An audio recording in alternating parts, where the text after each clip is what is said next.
Welcome to my YouTube channel. Today we're going to be crocheting a cowl neck halter top, so let's get started. So we are going to start by making a slip knot, and so what you're going to do is you're going to grab your yarn, whatever yarn you're using, and you're going to wrap it around your fingers while making sure to leave a tail. So just wrap it as you see demonstrated, and then create an X with the yarn, like so. And then you're going to flip your fingers over, and you should see 2 strands of yarn.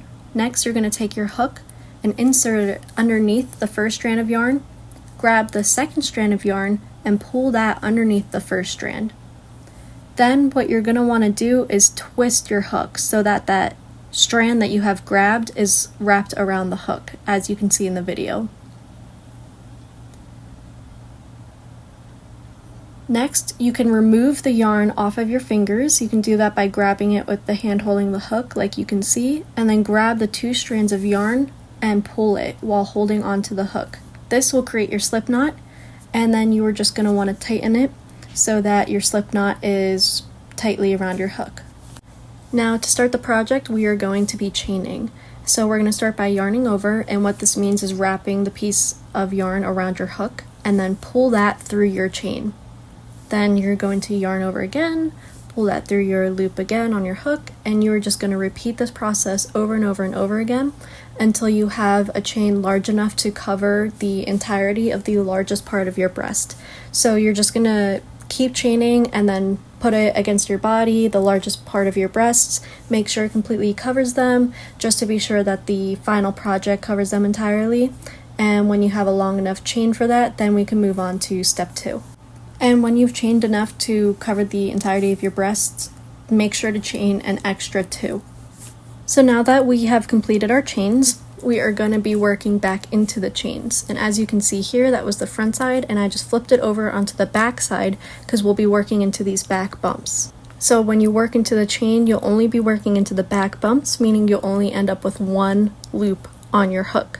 And so as you can see here, you are going to be skipping that first back bump, that second bump, and you are going to be working into this third bump right here that I'm pointing to with my hook. That's the one you want to work into. Skip the first 2.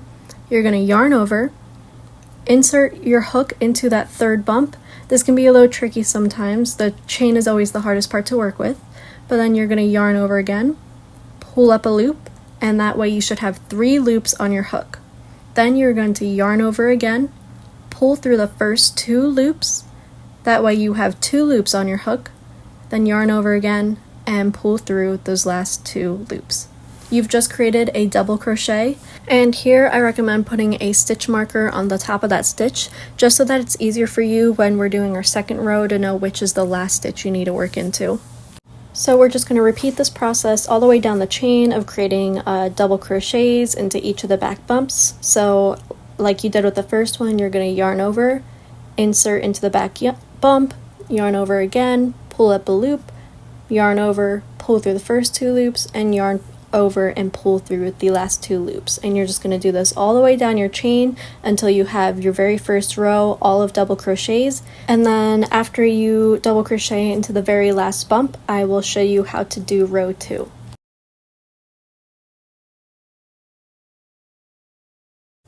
So now that we have completed our first row, we are going to start by chaining 1, and then we're going to chain 2, and then we are going to turn our work so that way we can start the second row. And then we're just going to do double crochets all the way down this row, and so we're going to start by yarning over, and we are going to go into this very first post and at that very top of the stitch. So from the top view, you can see that it's the very first V. That's where we're going to insert our hook, yarn over and pull up a loop, yarn over again, pull through the first 2 loops, and then the second 2 loops. And then you are just going to continue to double crochet into every single stitch 1 time, all the way down the row until you reach your stitch marker, where you can then remove your stitch marker and double crochet into that very last stitch. And then you're just going to repeat this process over and over and over again until you have the length you want. And you can determine the length by holding the project up onto your body, onto your chest in the way of a cowl neck, and however long it falls is how long it will be, and so you can make it as long or as short as you'd like. I decided to go a few inches below my bust, so about halfway down my midriff, if you would like to do the same. So just continue your rows until you have completed your rectangle for your project, and the next clip will demonstrate what to do for the straps. This is my completed project. It is my finished rectangle, and as you can see, I'm still attached to the project. So what we are going to do next is create that first strap. And to do this, we are going to insert a hook into the space between the last two stitches. As you can see here, that's the very last stitch. We're just going to go underneath it.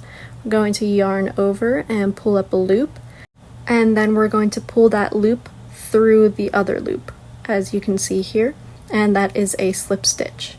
And then what we're going to do is we're going to just chain the length we want for however long we want this strap to wrap around our neck. So it's entirely up to you. You'll hold the project up onto your chest again and determine how long you want the chain to be around your neck. And I always like to make mine a little bit longer just to be safe rather than sorry. Now that we have completed our chain, what we're going to do is just work back into it. And this part is pretty simple. We're just going to skip that very first chain and go into the second one right here, and you're just going to go into one of the strands in the V. You'll yarn over and pull up a loop, and then yarn over again and pull through your two loops, and that will be a single crochet. And then you're just going to do this all the way down the chain. You can do it into the back bumps if you'd like, it doesn't really matter. And you'll just do this until you get all the way down, and then I'll show you what to do once you reach the bottom. And now I'm just finishing off my last few single crochets in the chain, and then when I finish that, I'll show you how to connect it back to your project. So as you can see, here is my chain, and this is the space that we had originally crocheted into. We are just going to crochet into there again, yarn over, pull up a loop, and then slip stitch it into that space, and then you are going to slip stitch again and pull this really tight because we are going to cut off this yarn, and that will be the end of that first strap. So go ahead and grab your scissors and then just cut off that excess yarn and make sure to leave a long enough tail to weave it in, and then just pull the loop and make sure to pull it tight enough so that you have a knot. And that is the completed version of our first strap, and you are just going to repeat this process on all four corners so that you have all the straps you need for your project. So you are going to want to make a slip knot again so that you can attach this to your project. So same process, make an X, flip it over, insert your hook under the first strand of yarn, grab the second strand of yarn, pull it under, twist it around, and then just pull on your knot, and then tighten your knot around your hook so that you have your proper slip knot. And then we're actually going to remove this off of your hook like so, and then reattach it to the corner that's on the same row as the place that we made the first strap. So grab your corner and insert it into the space underneath the double crochet that's on the outside, attach your slip knot onto your hook, and then pull it through that space, and then yarn over and pull that through that loop and tighten it really tight. And then chain the same length that you chained for your other straps so that it's the same length going around your neck. And then when we get to the top here, we're just going to repeat the process of skipping that first side and going into that second chain, and then yarning over, pulling up a loop, yarning over again, and pulling through those two loops to make the single crochet. And then we're just going to do that all the way down the chain once again until we reach the bottom. And then just to show again what you do once you reach the bottom, you're just going to insert your hook into that same space that you did in the beginning, and you are going to yarn over and pull that loop through the first loop that's already on your hook, and then yarn over again and pull it through your loop and tighten it. And then you can cut off the excess yarn, leaving a tail of course, and then just pull on your loop and tighten it again, and that will be your tail to weave in for later. And now you have your two straps that will be tied around your neck for the cowl neck. So your next top step will be just to make the straps to go around the back of your body.